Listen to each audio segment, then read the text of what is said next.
ముంబై నటి కాదంబరి జత్వానీ కేసులో charge sheet దాఖలు చేసింది సిఐడి. అయితే దీంట్లో మొన్నటి వరకు ఆమె బాధితురాలుగా ప్రొజెక్ట్ అయినటువంటి పరిస్థితి ఛార్జ్ షీట్ దాఖలు చేసిన తర్వాత మొత్తం మారిపోయింది. ఆమె నిందితురాలుగా ఉన్నటువంటి పరిస్థితి. మరి ఈ అంశాల మీద మనతో విశ్లేషించడానికి ప్రముఖ రాజకీయ విశ్లేషకులు కెఎస్ ప్రసాద్ గారు మనతో ఉన్నారు. ఆయనతో మాట్లాడదాం.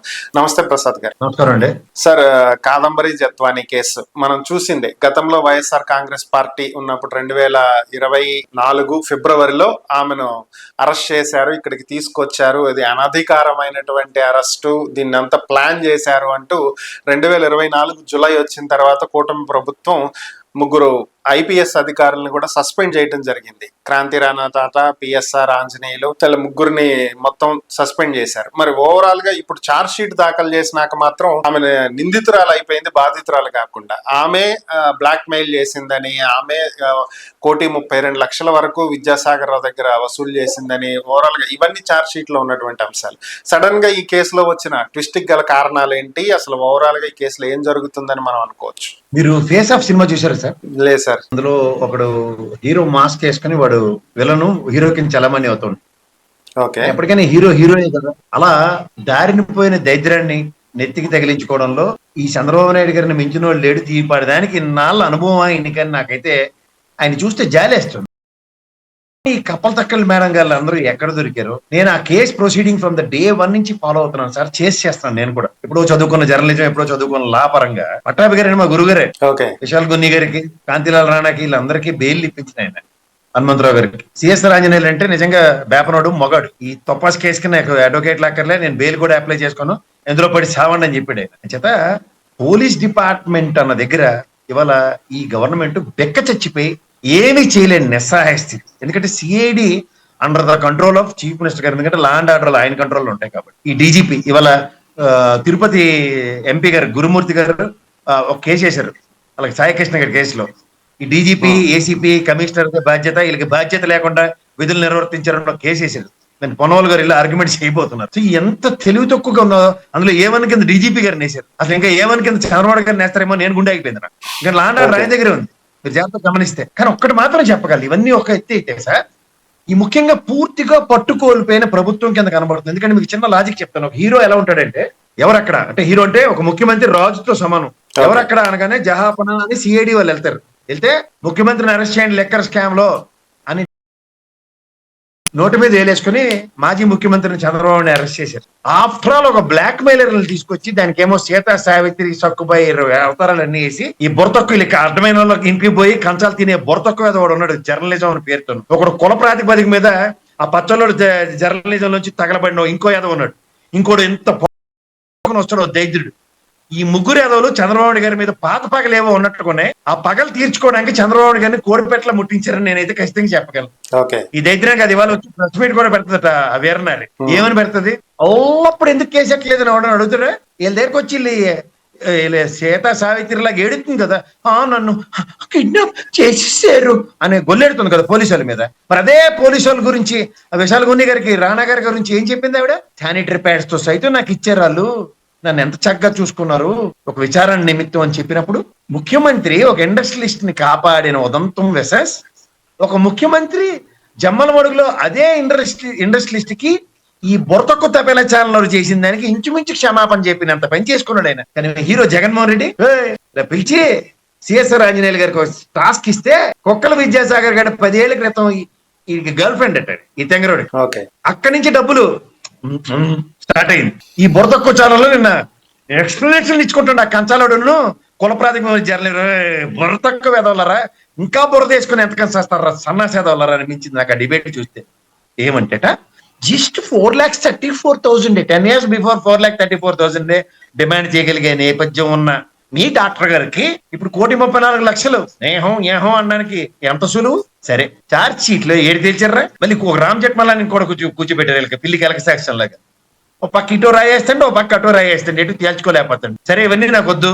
ఈ ముగ్గురు పోలీస్ అధికారులకి ఏమో పెట్టుకుని రీపోస్టింగ్ ఇస్తారా? ఒక దొంగ, ఒక ఫ్రాడ్ చేసే పనికిమాలిన పనులకి కోర్టులో వాంగ్మూలం చెల్లుతుందంటారు.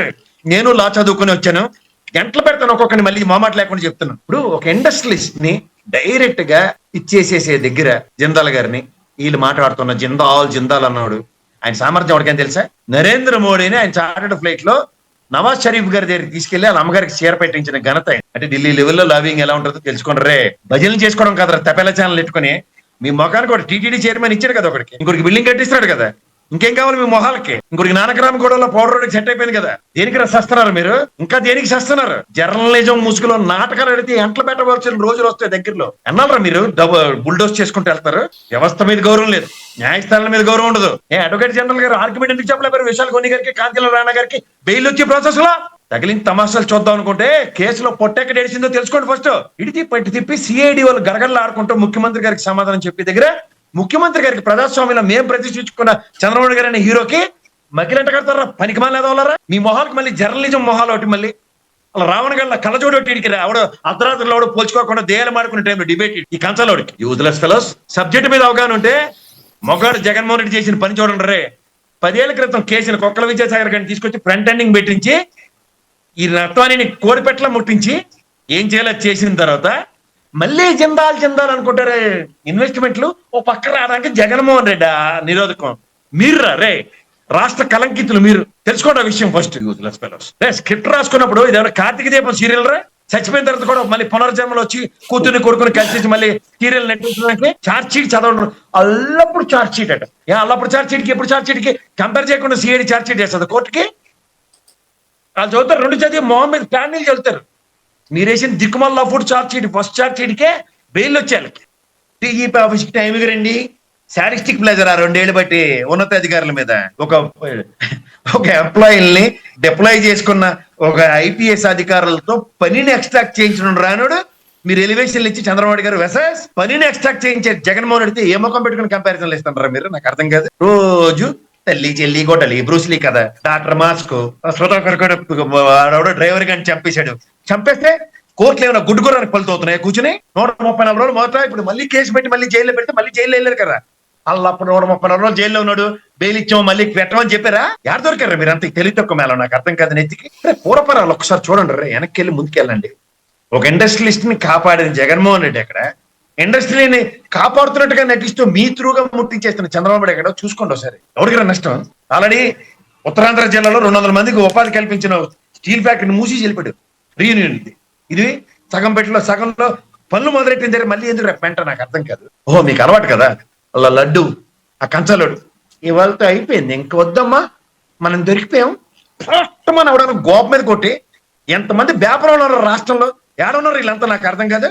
గోపలు పగిలిలా కొట్టుంటాడు చచ్చినట్టు. ఎరా నాటకాలు ఆడుతున్నావు మా మనోభావాల మీద ఆడుకోవడానికి ఎవడన్నా అని లెక్కరు. 2 ఏళ్ళు ఎదురే మీరు చెప్పి అరికథలు, జెరాక్స్ పెట్టెల్లో డబ్బాల్లో డబ్బులు, నీ దేవసం. పోలీసు వాళ్ళు అడిగితే డిపాజిట్ చేసాం స్లిప్ దొరకట్లేదట. డబ్బులు ఎవరే? ఎన్నాళ్ళరా నాటకాలు? ఈ కార్తీక దీపం సీరియల్ మీరు రంగులు రాసేశారు కదరా, పొంకాల కవియత్ర మొల్లలాగా. మీ మొహాలకి జర్నలిజం టెప్పల మొదలు పెట్టుకుని పైనకి మళ్ళీ ఎదవలరా? ఏడు చేశారు పవన్ కళ్యాణ్ కోడిపెట్టలో దొరికించారు అసెంబ్లీ సాక్షిగా. ఇంత అవలే 199.50 లక్షలు అయిందంట. ఒళ్ళు కోరిక అడిగిన వాళ్ళు లేక ఎంతకంతగా చేరిపోతారా? నాకు అర్థం కాదు. నాకు అర్థం కాదు. మళ్ళీ అదే అడ్వకేట్ పనిచేసుకున్నారు. 7 నుంచి 8 దాకా నా దగ్గర డ్యూటీ, అక్కడికి 8 నుంచి 9 దాకా అని. ఆ చిన్నపిల్లని నేను ఒక లాయర్ని, నువ్వు మర్డర్ చేసి వచ్చినా మా వాడు అత్తానికి పచ్చపోతాను చెప్తాను నేను, నువ్వు నా తరఫున వాదించమంటే సందీప్. Okay sir. పిల్లికి ఎలాగ సాక్షి పెడితే వెళ్ళి మరి చెప్పండి ఛార్జ్ షీట్ తయారు చేసింది సిఐడి వాళ్ళని. ఆయన ముఖ్యమంత్రి అండర్లోనే ఉంటారు కదా వాళ్ళు. రే ఉండాలి రే. నాకంటే బుర్ర మీద చుట్టలేదు నాకు సందీప్కి. పట్టబుర్రలే కదా మీరు, ఏవో విగ్గులు మీ దేవసాలు పెట్టుకుని వస్తున్నారు కదా క్యాప్లో, అందులో బుర్రలో కాస్త గుజ్జెట్టుకోండి కాస్త. సార్ ఇక్కడ నాకున్న ఒక డౌట్ ఏంటంటే 2024 జూలైలో కూటమి ప్రభుత్వం 3 ఐపీఎస్ అధికారుల్ని సస్పెండ్ చేసినటువంటి సమయంలో చెప్పినటువంటిది ఏంటి అంటే 31 జాన్యువరి కంప్లైంట్ ఇస్తే 30 జాన్యువరిలోనే టికెట్స్ బుక్ చేశారు ముంబై వెళ్ళటానికి. సో ఒక ప్రొసీజర్ ప్రకారం ఫాలో అవ్వలేదు. సో ప్రొసీజర్ ఫాలో అవ్వకుండా పర్సనల్ గా తీసుకుని ప్రొసీజర్ లేకుండా లా ఫాలో అవ్వకుండా వీళ్ళు అరెస్ట్ చేయడం జరిగింది. సో ఇక్కడ అధికార దుర్వినియోగం చేశారు కాబట్టి వీళ్ళని సస్పెండ్ చేస్తున్నామని చెప్పింది. నట్వానికి అక్కడ క్లీన్ చిట్ ఇవ్వలేదు కదా, కేసుని క్వాష్ చేయించలేదు కదా, క్యాన్సిల్ చేసి ఈమె తప్పేం లేదు, ఈమెదంతా కూడా జెన్యున్, ఈమె ఏ తప్పు లేదు, అంతా వీళ్ళే చేశారని అనలేదు. సో అదే ఛార్జ్ షీట్ కంటిన్యూ అయింది కదా, ఎంక్వైరీ కంటిన్యూ అయింది. కానీ ఇక్కడ ఐపీఎస్ అధికారులు ప్రొసీజర్ ఫాలో అవ్వలేదు అనేదే కదా వాళ్ళ మీద ఆరోపణ, అంతకు మించి వేరే ఏం లేదు కదా. సూపర్ సార్ సందీప్ గారు, బాబా మీరు కూడా జర్నలిస్టు చలే అడిగారు సార్ ఆ దిక్కుమాల ఛానల్ చూసి. వాళ్ళు ఎంత తెలివితో కథలో చెప్తాను ఇప్పుడే. 4 రోజుల పాటు మీరు కుటుంబ సమేతంగా తిరుపతి వెళ్ళారు. ఓకే, మీ ఓనర్ గారు ఫోన్ చేసి తిరుపతిలో నాకు 2 ఎమ్మెల్యేలను ఒక ఎంపీ ఇంటర్వ్యూలు చేయి, నువ్వు సెలవు మీద వెళ్ళావు కానీ ఓ పని చేయి, నువ్వు ఫ్యామిలీని రిటర్న్ టికెట్ పెట్టి పంపించి, లేదంటే నువ్వు పాటు ఇంకో 2 రోజులు ఎక్స్టెండ్ చేసుకుని అక్కడ ఉంచుకున్నా నాకే అభ్యంతరం లేదు, ఫ్యామిలీతో ఉండు, ఇంటర్వ్యూ చేసి రా అని చెప్పాడు అనుకోండి. ఇక్కడ నుంచి నేను బస్సుకేమో 2 కెమెరామెన్లు నేను కిట్టు పంపిస్తున్నానని, నేను నెక్స్ట్ డే ఇంటర్వ్యూ. అదేంటి సందీప్ తిరుపతి 4 రోజుల క్రితం సెలవు పెట్టి లేడు, ఇంటర్వ్యూ ఎలా చేసేది? ఇది మార్ఫుడ్ వీడియోస్, లాస్ట్ టైం చేసిన వీడియో ఇప్పుడు సందీప్ ప్రదర్శిస్తున్నాడు. నాకు ఎవడో పక్కన రేపు పనికి మాలేదా సందీప్ గుండు కొట్టి, అదేంటి అది సందీప్ ఎప్పుడు గుండుతోనే ఉంటాడు అని ఎక్స్ప్లెనేషన్ నాకు ఇచ్చాడు అనుకోండి. మరి అలా కంచాలోడికిను కుల ప్రాతిపదిక మీద డిగ్రీ తెచ్చుకున్నోడికి నీకు తేడా ఉందా లేదా అని నాకు ఎంత గెడ్డెడతారు నోట్లో. ఏం సందీప్ నీకు అర్థమవుతుందా? అర్థమవుతుంది సార్. లాజిక్ లేనివి. ఇప్పుడు ఉదాహరణకి ఆడవాడు పోలీస్ ఆఫీసర్లు 30వ తారీఖు నాడు రిజర్వేషన్ చేయించుకుని ముంబై వెళ్తున్నారు, వాళ్ళ పని మీద పర్సనల్ పని మీద వెళ్తున్నప్పుడు. ఎలాగో మీరు ముంబై వెళ్తున్నారు కాబట్టి 31వ తారీఖు ఎఫ్ఐఆర్ ఛార్జ్ షీట్ దాఖలు అయింది, మీరు డెప్యుటేషన్ మీకే ఇస్తున్నాం అక్కడ ఎత్తుకోరండి అన్నారు అనుకోండి. వస్తున్నప్పుడు లాయర్లు ఒక పక్క వాదిస్తారేంటి, ఇంకో పక్క వాదించండి అదేంటి? ఏ సందీప్ గారు వాదిస్తారు. ముంబై ముందు రోజు ఉన్నోడికి యువర్ ఆన్ డ్యూటీ అంటే ఆర్మీ ఆఫీసర్ సెలవు పెట్టి ఇంట్లో పిల్లలతో వస్తాడు సార్. వార్ జోన్ స్టార్ట్ అయింది, ఆన్ డ్యూటీ ఇవాళ నుంచి అంటే పాపం పరిగెట్టుకుని వెళ్తాడా లేదా? వెళ్ళాలి కదా. మరి అలాగే పోలీస్ ఆఫీసర్ కూడా సెలవు మీద పిల్లలతో ముంబై వెళ్ళారు. ఓకే, టాస్క్ వచ్చింది 31వ తారీఖు నాడు ఆన్ డ్యూటీ అని చెప్పి పిల్ల ఉండమని ఇక్కడ సరెండర్ చేసి వస్తాం అని చెప్పి వచ్చారు అనుకోండి. ఏమన్నా తల తీసి మొల్ల కట్టేదారు ఎవడైనా? ఏం చేయలేరు.